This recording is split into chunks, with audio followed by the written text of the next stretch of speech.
네, 이번 수는 대표 해외 주식의 일관 성과를 나타낸 순위를 살펴보는 시간입니다. 그럼 뭐 선 일이 있었는지 하나하나 짚어드릴 거고요. 저는 순위를 달리는 남자 순달랑 한종목입니다. 네, 어제 증시는 하락했습니다. 미국 서비스업 PMI 있죠? 그 경제 지표가 잘 나왔기 때문인데요. 잘 나왔는데 왜 그러느냐? 지표가 잘 나오면 페드의 금리 인상 사이클 변화가 투자자들이 원하는 대로 당장은 바뀌기 힘들어집니다. 그것을 투자자들이 우려했기 때문에 하락을 했던 건데, 아니 중국 코로나 정책 완화 기대감도 있어서 증시 분위기가 좋다 싶었는데 좀 아쉬운 마음도 살짝 드네요. 아쉬운 게 하나 더 있었죠. 간밤에 제대로 멋선 일이 있었는데 바로 한국 월드컵 일정이 여기서 마무리가 된 건데요. 젖잘싸라는 말을 제가 진짜 안 좋아하는데 그래도 이번에는 정말 우리나라가 믿기 힘들 정도로 잘했지 않나라는 생각을 합니다.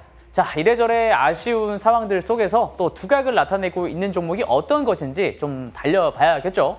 지난주 그래서 나스닥 100 기준 수익률 상위 탑 10 종목들과 오늘도 발걸음을 떼보겠습니다. 종목들 면면을 보면요. 익숙한 미국 기업들도 있지만 사실 중국 기업들이 더 눈에 띕니다. 1위부터 3위까지 전부 중국 기업들이 싹쓸이했습니다. 전부 미국 증시에 상장된 ADR, 중국 ADR 기업들이고요. 여기 밑에는 여기 네디즈. 네디즈도 이름을 올렸는데요. 순달람에서 한 6개월 정도 전에 소개를 해드린 적이 있었습니다. 좀 안타까운 뉴스로는 네디즈와 블리자드 있죠. 블리자드의 라이센스가 재계약이 지금 불발됐다고 합니다. 블리자드는 이렇게 중국 시장에서 그러면 철수하게 되는 건데요. 중국 정책상 게임은 정신적인 아편이다라고 부를 정도로 규제가 심각해졌다 보니까 이참에 블리자드가 좀 중국에서 발을 빼는 게 아닌가라는 생각이 들기도 합니다. 참 상전벽해네요.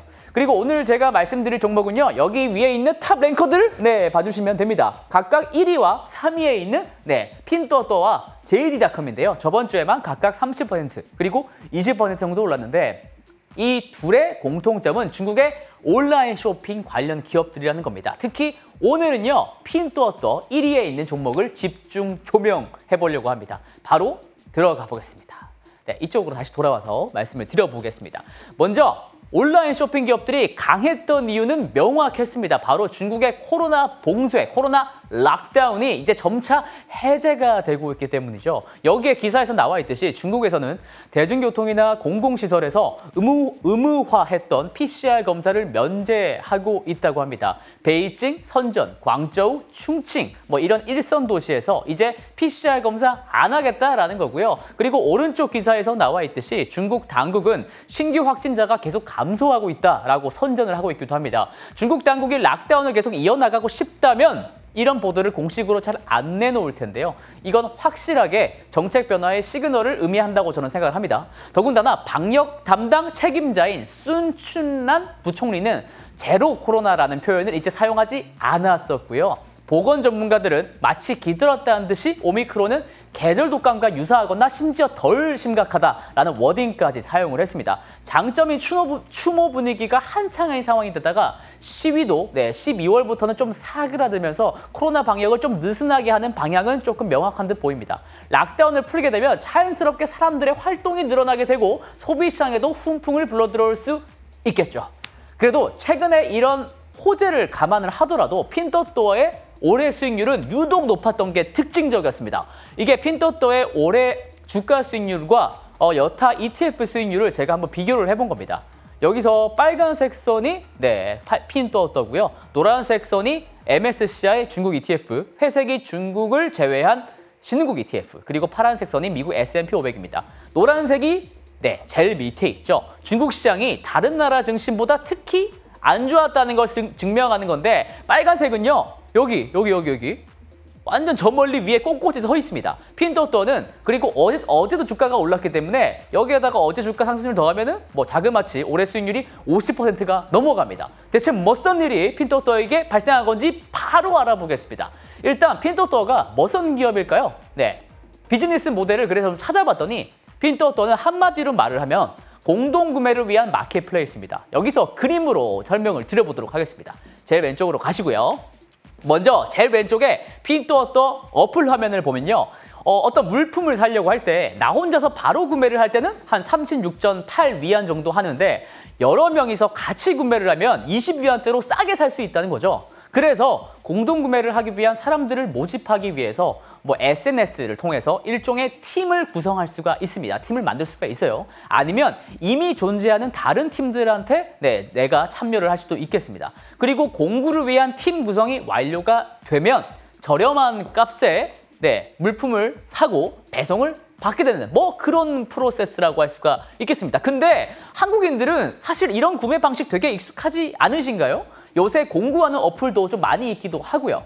그리고 이미 한 10년 전부터 소셜 커머스라는 이름으로 낯설지가 않은 비즈니스 모델입니다. 여기 이쪽으로 와가지고 기존 소셜 커머스 업체들과 핀또또에 비춰서 한번 비교를 해보겠습니다. 여기서 로고들이 쩌쩌쩌 나오고 있는데 쿠팡을 제외하고서는 사실 이 밑에 있는 기업들 뭐 티몬, 추억의 이름들이네요. 티몬, 위메프, 그루폰 이 밑에 기업들은 과거에 비해서 사실 명성이 굉장히 많이 떨어졌죠. 소셜 커머스 원조라고 불리는 이 미국의 그루폰 같은 경우는 아직 상장돼 있습니다. 근데 상장된 기업이긴 한데 주가 차트 나중에 한번 찾아보시면 정말 암울한 걸 바로 알 수가 있을 겁니다. 근데 이들은 그러면 실패를 했는데 핀또또는 왜 잘 되고 있을까요? 여기 있는 기존 업체들은 우선 PC가 중심이었습니다. 왜냐면 10년 전부터 우리가 막 모바일 많이 하진 않았잖아요. PC를 더 많이 썼죠. PC가 중심이었고요. 공동구매를 사용자가 신청을 해놓고 딜이 성공할 때까지 수동적으로 기다려야 됐습니다. 뭐 팀원 같은데 제가 티켓을 사면은 그 공동구매를 싸게 사도 그게 실제로 그 딜이 완성될 때까지 기다려야 됐잖아요. 몇 시간 남으면 이랬지 않습니까? 그래서 수동적으로 좀 기다려야 됐지만 하지만 핀또또는 달랐습니다. 공동구매용 팀 구성을 위해서 팀들을 찾아다니거나 직접 팀을 구성할 수가 있습니다. 그리고 그럴 때 SNS를 사용하는데 핀또또 지분 15%를 갖고 있는 대주주가 텐센트거든요. 텐센트는 중국의 카카오라고 불리죠. 그러니까 관계사의 SNS와 모바일 결제 기능으로서 시너지를 낸다는 것이 다른 점이라고 할 수가 있겠습니다. 그런데 말이죠. 중국에서는 우리가 이미 잘 알고 있는 전자상거래 기업이 이미 있지 않습니까? 바로 알리바바, 징동닷컴 같은 기업들이 있잖아요. 근데 그럼 이런 업체들과 핀또또는 어떻게 다른지 말씀을 드리겠습니다. 우선 결론부터 말씀드리면 확실하게 다릅니다. 왜냐하면 핀또또의 매출 구성을 한번 보시면요. 광고 수익이 80%입니다. 왜 이렇게 되냐면 소셜 커머스 형태로 딜이 등록되기 위해서는요. 기업들이 본인들의 제품이 더 많이 노출되게 하기 위해서 핀또또에게 광고 대금을 내기 때문에 그렇습니다. 사용자들이 어떤 물건을 필요해서 제품을 검색해서 딜을 찾는 게 아니라 마치 인스타그램이나 트위터 피드에다가 홈쇼핑처럼 광고 형태로 딱딱딱 딜이 진행되기 때문입니다. 그러니까 많이 노출될수록 좋겠죠. 그러니까 광고 수익이 올라가는 겁니다. 그리고 나머지 매출 20%는요. 거래 수수료에서 나오는데요. 모바일 결제할 때 가맹점에게 수수료를 부과하고 있는데 이게 또 매출 성장이 빠르게 나오는 부분입니다.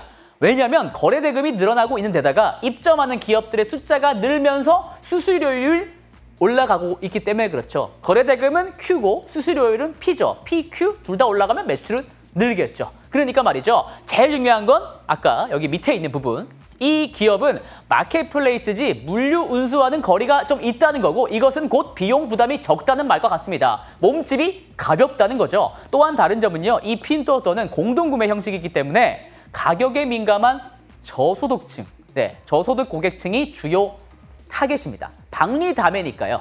또 그러니까 브랜드 충성도가 필요 없는 생필품이나 농산물들이 많이 팔립니다. 우리가 뭐 휴지나 물티슈 그리고 쌀 살 때 브랜드 보고 사나요? 요즘엔 그런 것 같기도 한데 거의 안 그렇잖아요. 가격 보고 사지 않나요? 뭐 그런 거라고 생각하시면 됩니다. 중국의 코로나 락다운이 길어지면서 내수가 굉장히 부진했었는데 그러니까 중국 사람들이 가성비 구매를 택하게 되고 그래서 핀또또의 성장이 가팔라지고 있다. 이런 식으로 생각하시면 되겠습니다. 핀또또는요. 구매자 숫자가 벌써 9억 명. 가늠이 안 돼요. 9억 명을 돌파할 것으로 보입니다. 올해요. 2015년에 런칭한 회사가 7년도 안 돼서 이런 숫자를 만든 것은 유례가 없는 일입니다.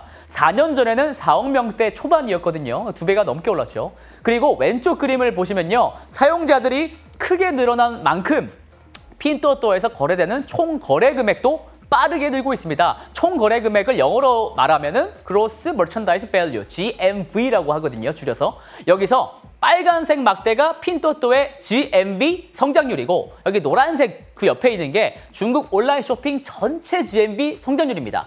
그러니까 둘이 비교 한번 해보시죠. 빨간색이 계속 높지 않나요? 내년 핀토토가 얼마나 상대적으로 빠르게 거래 금액이 늘어나고 있는지를 단번에 알 수가 있습니다. 물론 성장률 자체는 이렇게 좀 떨어지고 있긴 하지만 올해도 여전히 평균보다는 한 4배가량 더 높습니다. 그리고 저번 주에 특히나 강했던 이유, 저번 주에 특히나 주가가 셌던 이유는 바로 실적 영향이 가장 컸습니다. 그러니까 건강한 상승 재료였다라고 이해하면 되겠죠. 분기 실적을 저는 보고요. 사실 저는 좀 믿기가 힘들더라고요. 너무너무 잘 나왔다는 건데 그래서 제가 몇 가지만 하이라이트로 추려서 갖고 왔습니다. 왼쪽 상단부터 한번 같이 보시죠. 네, 이 왼쪽 상단이 매출 성장률인데 이번 3분기 매출 성장률이 65%를 기록했습니다. 내수가 안 좋다고 하는데도 성장률이 올해 하반기에 받쳐준다는 말이고요. 그리고 이 밑에는 매출 총이익률 차트입니다. 이번 3분기에 80%가량의 이익률을 보여줬는데요. 이게 코로나 이전 수준, 코로나 이전선은 이쪽이에요. 코로나 이전 수준을 지금 완전히 회복했다라는 것이기 때문에 그 의미가 굉장하다라고 볼 수 있습니다. 그만큼 효율 높게, 효율 좋게 장사를 잘 했다는 건데 매출 원가가 낮은 비즈니스, 아까 몸집이 가볍다고 했잖아요. 매출 원가가 낮은 비즈니스이기 때문에 그럴 수가 있었습니다. 그렇다면 혹시 알리바바나 뭐 다른 기업들처럼 영업 비용을 엄격하게 관리하고 있을까요? 그것은 오른쪽 상단 차트 보시면 됩니다. 이게 오른쪽 상단 차트가 영업 비용 증가율인데요. 여기서 선이 계속 최근에 올라가고 있죠. 그러니까 영업 비용은 늘어나고 있다는 말입니다. 사람 더 채용하고 관련 기술 투자는 계속했다라는 말입니다. 비용 절감이 아니라 시장 점유율을 더 키우고 수수료율이 올라가는 기본기를 통해서 성장성과 수익성을 올렸다는 얘기입니다. 그렇다 보니까 오른쪽 하단 차트에서 보듯이 작년 2분기부터 흑자를 이미 보였던 주당 순이익 추이가 계속해서 우상향할 것으로 이렇게 전망이 되고 있는 상황입니다. 그래서 11월 28일 호실적 발표한 다음에 중국과 월가의 현지 전문가들도 이렇게 긍정적인 말을 쏟아내고 있습니다. 매출액과 주당 순이익이 모두 그들의 예상 대비 너무 잘 나왔기 때문이죠. 28일에 실적 발표했고요. 29일부터 지금까지 약 30개 정도가 넘는 증권사에서 투자 의견을 냈는데 전부 다 매수 의견이더라고요. 오른쪽 그래프는 순달람에서 자유주 보여드리는 표죠. 이게 내년 기준 주당 순이익 예상치와 주가를 비교해 본 것입니다. 회색이 예상치고 주황색 선이 주가예요. 순이익 전망치가 실적 발표 이후에 여기 회색이 팍 올라가면서 주가도 같이 견인된 모습입니다. 근데 주가가 이미 너무 많이 올라버린 것 아닌가? 밸류에이션이 그래서 너무 높지 않을까? 라는 우려가 충분히 나올 수 있을 것 같았습니다. 그래서요, 제가 다른 기업들과 한번 중요한 내용들을 비교를 해봤습니다. 밸류에이션 포함을 해서요. 이거는 이쪽에서 좀 큼직큼직하게 같이 보도록 하겠습니다. 경쟁사들로는 징동닷컴, 알리바바 정도가 있을 것 같아요. 시가총액은 핀토토가 여기 140조 원 정도 되고 징동이 한 120조, 그 다음에 알리바바가 310조 원 정도 됩니다. 실제로 내년 실적을 기준으로 하더라도 핀토토의 PER은 21.3배, 21배 정도로 가장 높고요. 알리바바와는 2배 정도 격차가 있습니다. 알리바바 PER 정말 내려갔네요. 에이 뭐야? 그러면 핀토토 너무 비싸네? 이렇게 끝내지 마시고요. 그 아래 성장성과 수익성도 같이 한번 보시죠.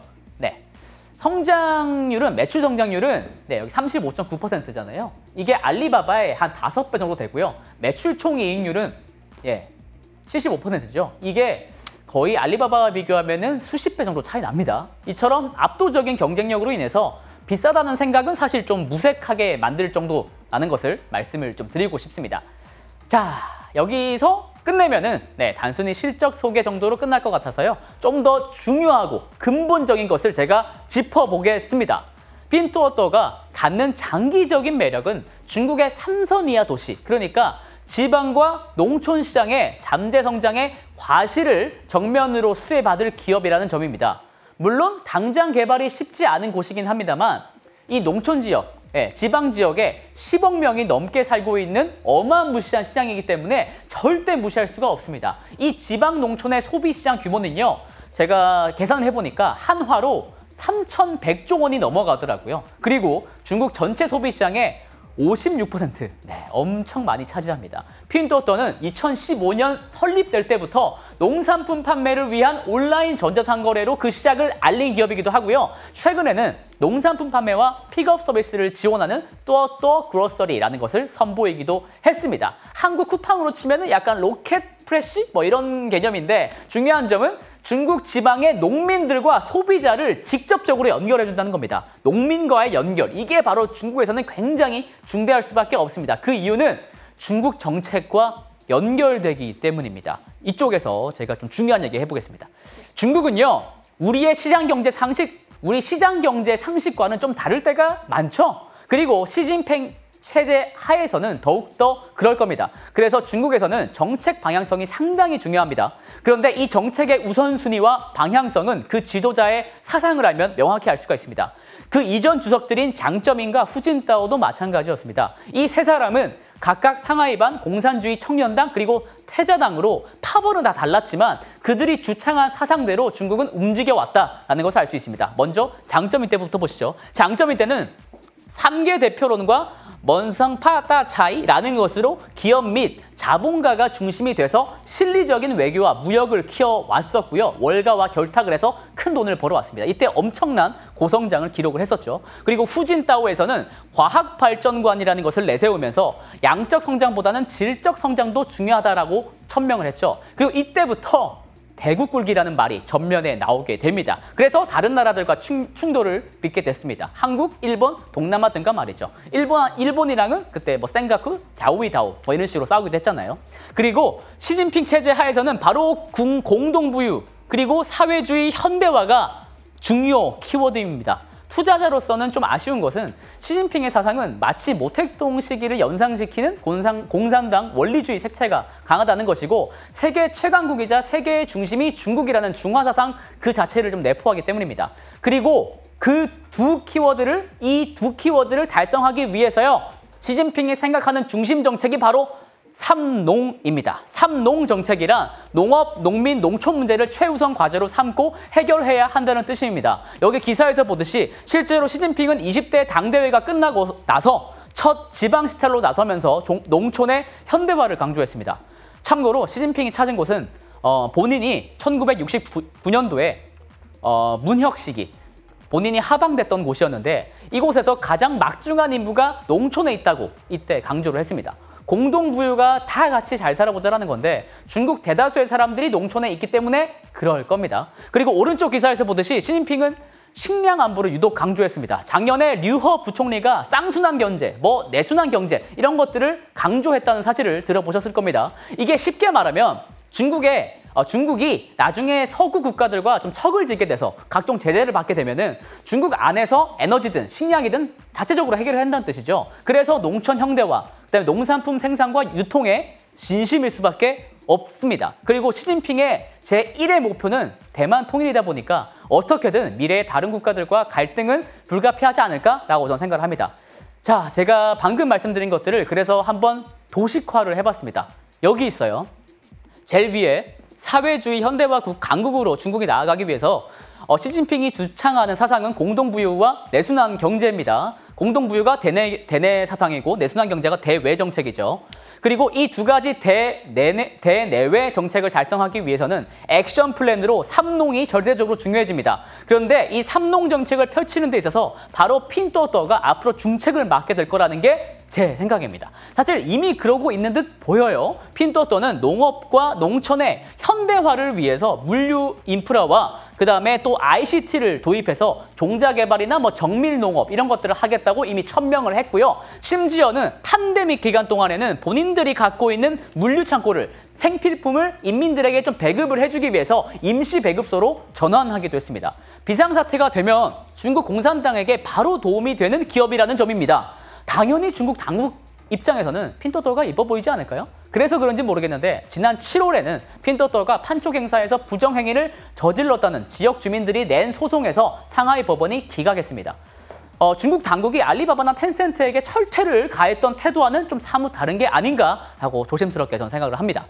자, 마지막으로 이 사진 하나 보여드리면서 마치겠습니다. 20차 당대회에서 선발된 중앙정치국 상무위원 7명이 서 있습니다. 이 상무위원은 7명의 황제로 불릴 정도로 막강한 권력을 자랑하죠. 가운데 시진핑이 서 있고 양쪽의 6명은 모두 시좌진에 속하는 인물입니다. 시좌진이란 쉽게 말해서 시진핑 사람들이란 뜻입니다.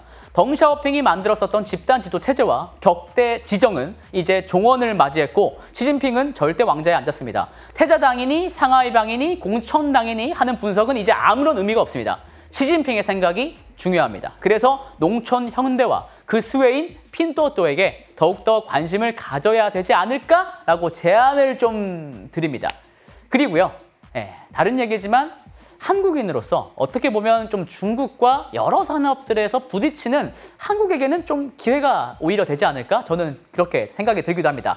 그 절대 권력이 오판할 때마다 우리나라에겐 반드시 기회가 될 테니까요. 그리고 그 가능성은 높아 보입니다. 축구도 경제도 대한민국이 자랑스러운 저는 또 다음 주에 더 재밌는 내용들로 달려가겠습니다. 이상 순달람이었습니다.